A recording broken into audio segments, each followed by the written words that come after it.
ኤችቲኤምኤል ወይንም ሃይፐርቴክስት ማርክአፕ ላንጉዌጅ የምንለው የማርክአፕ ላንጉዌጅ አይነት ምንድነው ጥቅሙ ስንል ዌብሳይት ወይም የዌብሳይታችንን ስትራክቸር ክሬት ለማድረግ የምንጠቀምበት የማርክአፕ ላንጉዌጅ አይነት ነው።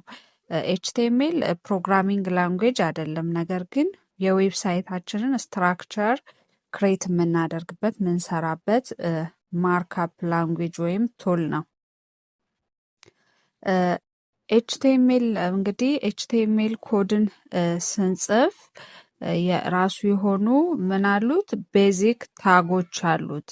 ለምሳሌ ኤችቲኤምኤልን ስታርት ስናደርግ ስንጀምር ዶክ ታይፕ ኤችቲኤምኤል በሚለው ታግ እንጀምርና ኤችቲኤምኤል ፋይላችንን ወይም የምንጽፈውን ነገር ጽፈን ስንጨርስ ደግሞ ስላሽ ኤችቲኤምኤል ብለን